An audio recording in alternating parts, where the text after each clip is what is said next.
Hello and welcome along to the Bunch of Punts Betting Podcast. It is your specialist show for football long shot bets. It is an absolutely honking slate, but we've got a little bit creative and we've got you a handful of picks, not as many as usual. No non-league nerds this week, but we took a trip down Stats Hub Street to the tune of a 967 to 1 Yankee. I've also done a bit of a daft centre-back goal scorer Trixie. That pays out at over 2,500 to 1. And Matthews chucked in another long shot, a double, cards and lots of cards at 285 to 1. Let's get into it.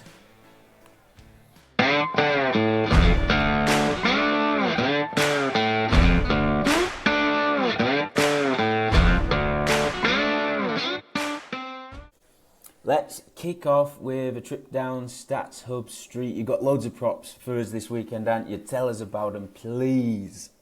Yeah, so as ever, shout out to the sponsors, Stats Hub, which proudly and happily sponsoring this podcast as they have done the last few weeks. And yeah, I've used their site again.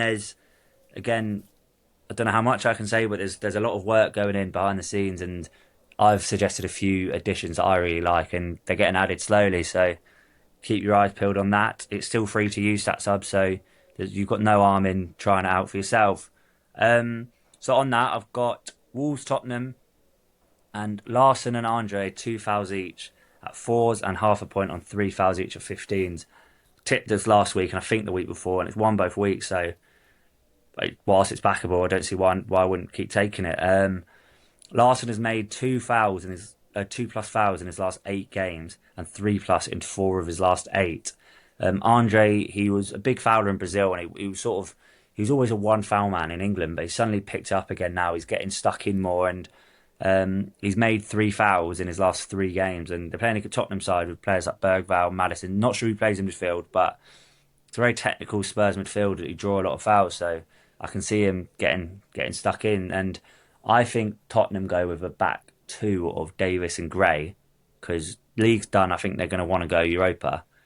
So, and rest Van der Ven because his cheese string hamstring. So yeah, I can see Larson sort of imposing himself against the Spurs back line. And yeah, so 2 each at fours and 3 each at 15s for half a point.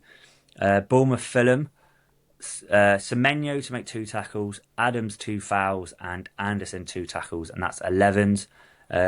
Just keep it brief really for this. So Menyo's made two or more tackles in 9 of his last 12. Likes to get stuck in. Adams is someone I'm on for fouls all the time. He won for us last week. He's averaging 2.29 fouls per 90 and hit at least 2 plus fouls in his last 5. And then you've got Joachim Anderson. He's stepped it up. He's sort of become a lot more aggressive defensively now. He's hit 2 plus tackles in 5 of his last 7 and his last 3 games. So combining them 3 in good form for the stats. I'm on all 3, one each as a lower, but it's below 2 to 1. So yeah, I'm on that. But for the podcast, I'm on 2 each of those at 11s. Arsenal, Brentford, Ben White to make 3 plus tackles, and that's at 5.5 again. I wouldn't put you off back in the 2 tackles at 2.5. It's a brilliant price. Against Everton on his comeback game, he made 1 tackle before being subbed at 60th minute. Timber came on and made 3, so 4 tackles with super sub. He got 0 in the start before, but that was a dead rubber against PSV where they're already 7-1 up. His tackle record's not brilliant. He's averaging 1.25 tackles per 90, but with tackle bets, particularly for fullbacks, I base it off their opponent. If a player's... There's no point... Say you got a right back that averages 7 tackles a game, there's no point taking him just because they average that many tackles if they got a shit winger that doesn't run at them. Whereas Ben White's going to be against Sharda, and it's an angle I've been taking a lot. I was on Trippier the other week, 2, 3, 4 tackles, and he ended up having 8. Sharda has drawn 2 tackles against Chelsea. Then before this, he's had drawn 8, 3, 3, 1 with the right back sub at half time, 2, 6, 5, 1, 3, 2, 2, 2, 3, 2. So Ben White I think, I don't know how many games that is. That's like 15 games. 14 of the last 15 right backs. No, 13 of the last 15 right backs have hit at least 2 tackles. And 3, 4, 5, 6, 7. 7 out of the last 15 have hit 3 plus. So to get 5.5. You just got to ignore Ben White's stats and go with Sade. So 3 tackles at 5.5. And then Liverpool, West Ham, Ward-Prowse 2+ fouls at 4s. So he's only made 2+ fouls in 1 out of 6 of his West Ham games, but he's made at least one foul in all 6. So um, yeah, it's just one more. It's not too hard. He should be overrun in midfield and be asked to do more defensive duty. I think Potter's going to go to a midfield three of Alvarez, Souček, and Ward-Prowse. So all three would be getting busy, getting stuck in, and yeah, I can see Ward-Prowse making a couple fouls. I was tempted by his card at 6s, considering he's had 2 in his last 6, but decided to leave it. So yeah, I've gone those 4 singles, and they combine. I can't remember the odds you've got written down somewhere. 900 something for a Yankee. 967 to 1 with Bet365. Yeah, so 1.1 points total on the Yankee. The lowest odds of them all is 3 to 1. So if 2 win, you're in pretty good profit. This will not be beaten. This will not be beaten. This will not be beaten. This will not be beaten. This will not be beaten. It's going to get beaten. I'm going to take us for the main bit of the show. First up to the Premier League, but we were just saying before we start recording, the slate was honking. Oh, disgusting. It was like, normally my Paddy articles I can get done quickly because it's, with the columns, they're nice to write. It's just, you can just see it. It's so enjoyable. It doesn't feel like a job. But this one, I was like, it was a proper, it felt like a chore to write it. I was just like, genuinely, I couldn't think of this is the worst slate it's been for months. It was shocking. Non-league as well, and EFL. Yeah, no non-league nerds this weekend. It must be a first, but I've been looking. Wednesday, it's Thursday evening now, 5 o'clock as we're recording, and I just kept looking at the slate thinking something would appear. I got a little bit creative for my bets, and it's going to sort of culminate in a 2,500 to 1 centre-back goal scorer Trixie, and we're going to kick off in the Premier League. Southampton host Aston Villa. Southampton are down, the manager's gone, but they've still got 7 games to play, so it's going to be a weird end to the season for them. But this matchup pits one of the worst side at defence set pieces against sort of the best. Southampton conceded the most goals, 17, and the highest expected goals against, just under 15, from dead balls in the Premier League this term. Since Christmas, Levi Colwell, Jack Hinshelwood and Trevor Chalobah defenders have all scored against the Saints. And I think one of Villa's centre-backs, if not both, fingers crossed, could add to that list on Saturday. As I said, Villa, joint best set-piece side in the league, 13 goals scored, and they've got an XG of just over 13 generated from them. They've got the return leg against PSG on Tuesday, so I think Emery's going to rotate his centre-backs. Mings and Disasi started the last Premier League game against Forest. They were both left out in Paris on Wednesday, but I think they'll both come back into the side. Mings is 12 to 1 to score any time, and Disasi is 18 to 1, both with Sky Bet. And I'm having half a point on each. Mings only has 9 domestic goals in his career, which is terrible. But this season he's averaging 0.5 shots per 90 as per Stats Hub, and he's racked up an XG of 0.52, so it's the old classic, he is due a goal. Disasi is a lot better in terms of goals. He's got twice the goals per 90, 0.08 across 2 seasons in the Premier League. I think he scored 2 goals last season for Chelsea. He got one earlier this season for Chelsea against Southampton, of all teams, and he's racked up an XG of 0.1 in limited game time for Villa. But as I say, Villa are brilliant. Well, they are one of the best at set pieces. Southampton are bad, so don't look too much into Mings and Disasi's goals records. It's more about the opposition. So those are my 2 picks in that game. I think you've got a bet for this game as well, haven't you? Yeah, but what I was going to say, I'm very surprised how shit Mings has been for goals, because he's like 6'4", he's like 6'6", and he's massive. He's like Dan Burn as well. Dan Burn's equally shit for goals, and I was at Southampton when we played them away, and I don't know if you would have seen it, the Jack Hinshelwood goal. It was Gruder crosses it over and he just misses everyone. It falls to Hinchwood's feet and he just taps it in. It's like the worst defending I've ever seen from a corner. So yeah, it's a really good bet that I'm on similar, not similar lines, but on the theme of Southampton being relegated. Villa obviously is still in the hunt for European places in the league, but they will see this as a not a walkover, but a comfortable win, and so rotate. And I just think they go a few goals for the good early, as has been the case teams against Southampton recently. It can just turn into a training drill, I think, and um, just neither team are like especially unbelievable for cards recently. Villa can rack them up, but that's in bigger games than the shithouse. I don't think they will need the need for shithousing or time wasting here, which is where Villa pick up most. Like when we played them at home and they beat us 3-0, Martinez was booked for time wasting at 2-0. Konzel was, I think, he came on at right back. They picked up 3 late cards for time wasted. I don't think that'll be the case against Southampton. They've got a ref who's averaging 3.2 yellows per 90, so everything points to a lack of cards. I just think it'll be a training match.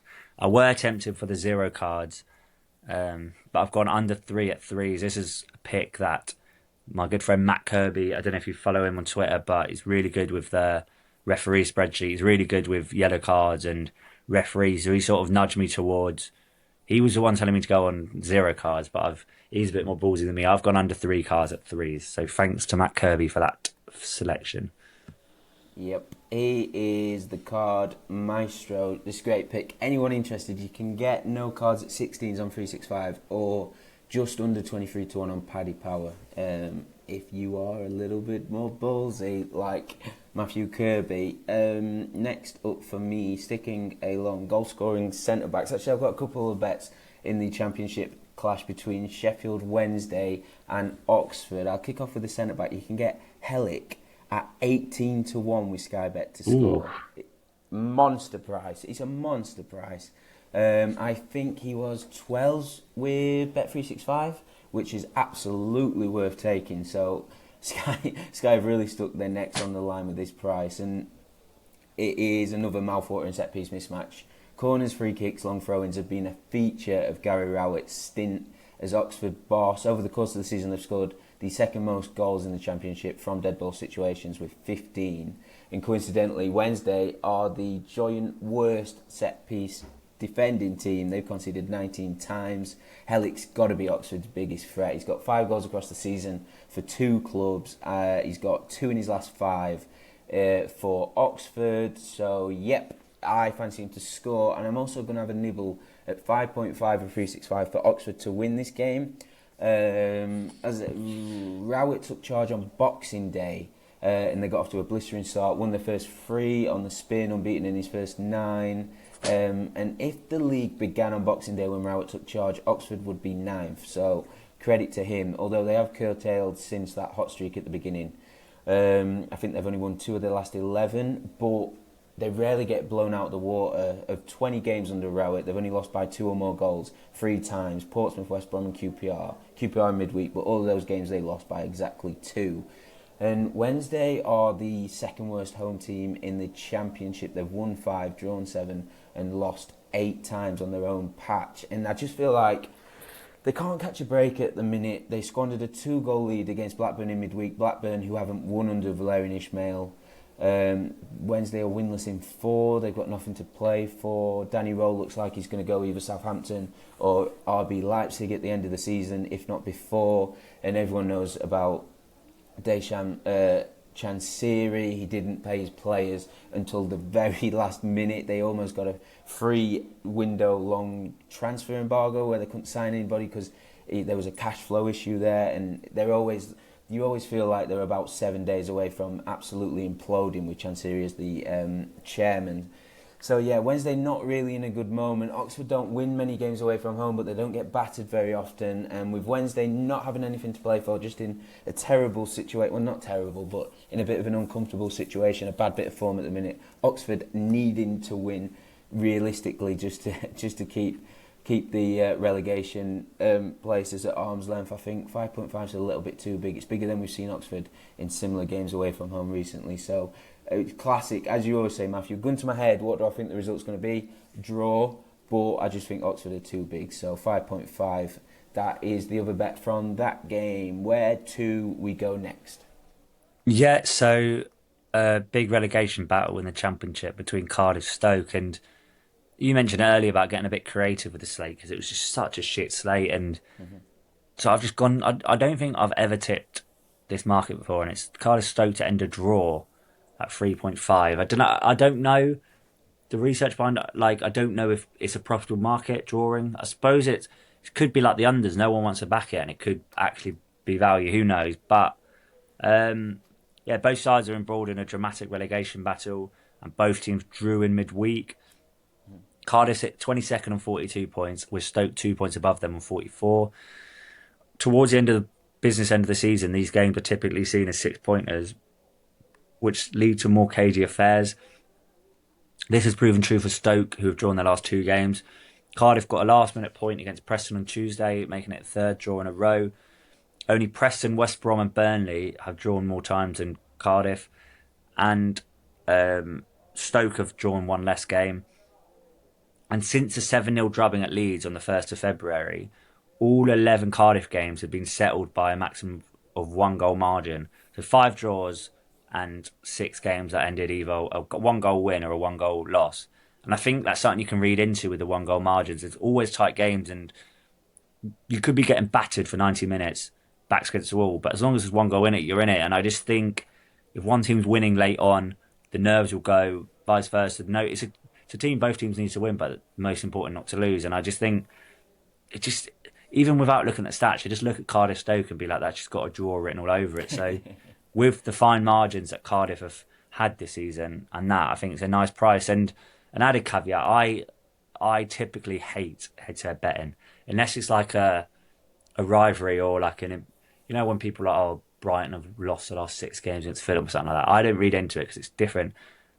But if that is your sort of thing, they've met twice this season already in the league and the cup, and they drew both games. So third time's a charm, hopefully, at 3.5.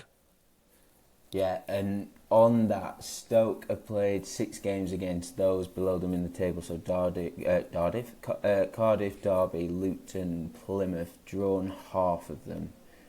So there's every chance. But yeah, it's just this part of the season. It just stinks of just so cagey. I think it's going to be a dreadful watch, and just stinks of a 0-0 or 1-1. I think.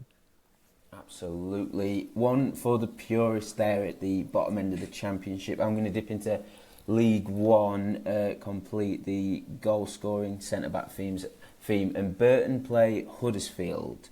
Now, Burton are potentially a bet in at 5-2. I don't know really what's going on at Huddersfield. They sacked Duff. Realistically, they should have been pushing for the top 2 automatic spots, but their season just sort of fell away. They were still well in the mix for the playoffs, but they decided to get rid of Duff without a contingency plan, and since then it's just gone back from bad to worse. The first game, they beat Crawley 5-1, brilliant, but since then they just fell away. But having said all that, they are still really good at dead ball situations. They've scored 20 times from them in the league, which is the 3rd most, and they've got one of the, in my opinion, one of the most lethal set-piece threats in Matty Pearson. He's got 5 goals this term, which is 0.25 goals per 90. He got 3 goals last term, and he's got 43 across his career, which is a goals per 90 average of 0.10. So you directly transfer that to a price, and it should be 9-1. So you're getting slightly shorter, but I think the opponents have got to be factored in. Burton have made a real fist of it under Gary Bowyer. They have improved in so many facets of their game since Bowyer took charge, but they're still pretty poor at defending set pieces.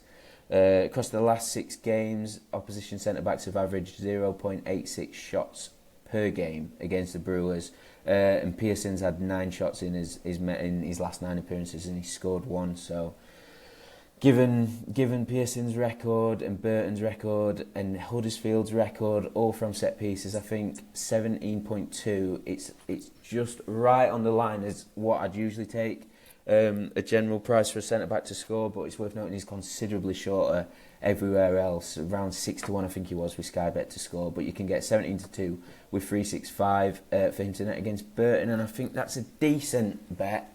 Where you take it? You're taking us back up to the Championship relegation fight now, aren't you? Yeah, you did mention Burton being a bet, and I had them written down, but then I can't remember who their last game was against. They got battered somewhere. Yes. Charlie Webster, who has been probably their best player, ex Chelsea academy, and sort of showing his ability. He got sent off last game, so he's like the center of everything in attack. So him being out made it a no bet for me. Um, Good shout. Final bet I'm on. I was going to do Cardiff and Stoke Cardiff, but the referee is awful. So, but I've gone with another relegation battle. Portsmouth Derby, two second half cards each at 4.33. So on the bet builders, over one second half card each for Portsmouth, over one second half card for Derby. Um, Pompey have taken me by surprise. I didn't know. I thought they were clear, and I looked at the table, and they're right back in it. When I saw it, I was like, "What are they doing there?"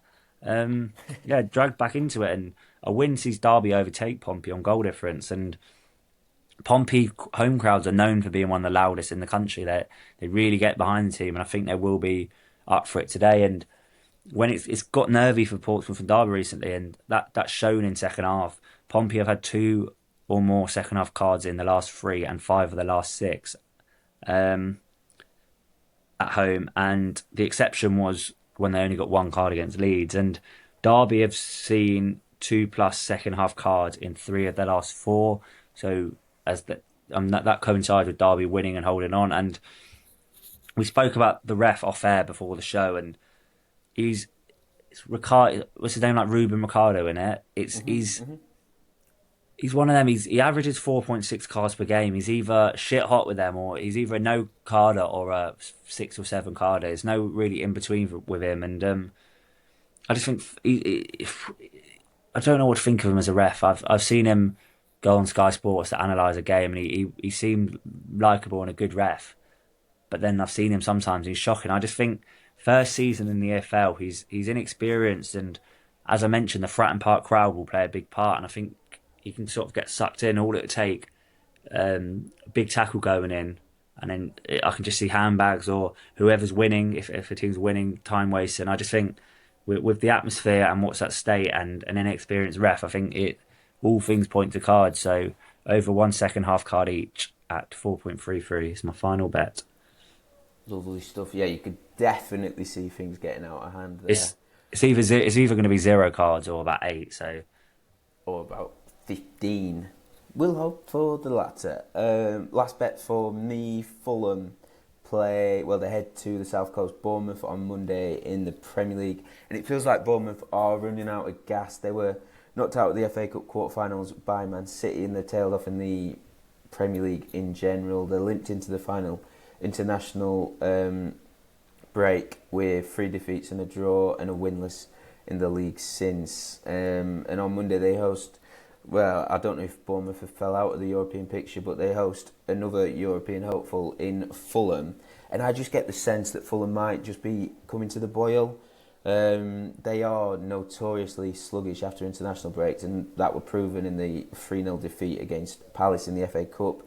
They were competitive against Arsenal at the Emirates in the game after. They lost 2-1, although their consolation did come deep into stoppage time. But they beat the champions-elect Liverpool in their last outing 3-2. Great game at home at Craven Cottage. And at the Cottage in general, Fulham are brilliant. Obviously, they play away from home, so that is a bad note. But the record against top half teams is good. They've played 14 games, they've won half, they've drawn 3. But both teams to score has landed in 13 of those 14 games. They've also picked up a lot of wins on the road against top half 10 teams. But the main thing for me in this bet was Fulham are 3.4 to win, and both teams to score is around 1 to 2. So if you, in the most literal sense, if you time them together, you should be getting 5.5, but you can get Fulham to win and both teams to score at 5 to 1. Now I think Fulham are a bit too big anyway. So considering combining these two bets is half a point too big on top of that, and then you've got to factor in the fact that two markets like this, they don't directly correlate into one nice price. It should be a little bit shorter than 5.5 anyway. I had it pegged down based on Fulham's price to win it at closer to 4 to 1, and again I think Fulham are too big. So Fulham to win in both teams score 5 to 1 with 3.65, and it's worth noting what we usually like to tell you is do it in the bet builder because then you get the security of early payout if Fulham go 2 goals up and don't end up winning. But if you do it in the bet builder, I don't know if 365 have wised up to this because it is 5.5, so you're getting half a point shorter. So just do it the conventional way at 5-2-1. That's that for that. Keep punting! Keep fucking punting! YTP, baby! Long shots. It's a short one this edition. We've already tipped up the Stats Hub Street Yankee 1.1 point on that. It is paying out at 967 to 1. I'll just recap those picks. It's Larson and Andre, 2 fouls each at 3 to 1 in Wolves. Tottenham, Bournemouth v Fulham, Semenyo 2 tackles, Anderson 2 tackles, and Adams 2 fouls. Arsenal, Brentford, Benjamin White 3 tackles, and Liverpool v West Ham, Ward-Prowse 2 fouls. Play it as a Yankee, 1.1 of a point across the whole selection of selections. That's at 967 to 1 with Bet365. And then my centre-back Trixie is Disasi to score in Villa's trip to Southampton, Pearson to score in Huddersfield's trip to Burton, and Hellick to score in Oxford's trip to Wednesday. You can get that at 2,526 to 1 with 365. I'm playing that as a Trixie, and I am only having a quarter of a point on that in total. I've got a long shot now. I thought I'd add one. So 285 to 1 it is. I'll have a quarter of a point on it. It's just sort of going off what I said earlier. So a little 0.25 point donation won't hurt. 0 cards in Southampton Villa. Nice. And then over 2 second half card each in Portsmouth Derby, which is 18s and 15s, 19s and 15s. So 285s, quarter of a point on that. I think it'd be rude not to. It would be bloody rude not to. Right, Felt left out of the long shot bit, so I thought I had to contribute. Well, you've already done a Yankee just shy of 1,000 to 1. To be fair, I know, but a little double won't hurt either. Right, so it's a bigger long shot section millionaires punt than I was expecting. We got 3 picks for you, 2,500-ish to 1, just under 1,000 to 1, and Matthews chucked one in there at 285 to 1. Right, that is just about everything on an absolutely brutal slate. Just recap your selections before you go for us, please, Matthew. Yeah, so Wolves, Tottenham, I've gone Larson and Andre, 2 fouls each at 4s and 3 fouls each at 15s, half a point on the 15s. Bournemouth, Fulham, Semenyo 2 tackles, Adams 2 fouls, Anderson 2 tackles at 11s. Arsenal, Brentford, Ben White 3 tackles at 5.5. Gone under 3 cards in Southampton Villa at 3s. Ward-Prowse 2+ fouls and Liverpool West Ham at 4s. The draw in Cardiff Stoke at 3.5, and then 2 second half cards each Portsmouth Derby at 4.33.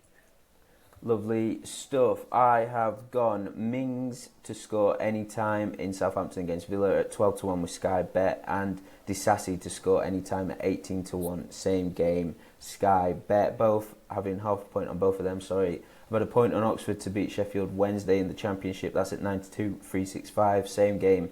Hellick to score any time. That's at 18 to 1 with Sky Bet. Half a point on that. In League One, Burton v Huddersfield, I'm going Matty Pearson. Score any time. Half a point at 17 to 2. Bet 365. And then Monday in the Prem, Bournemouth play Fulham, and I'm having Fulham to win. Both teams to score at 5 to 1 with 365. A point on that. And then we've got 3 long shots, as we just said.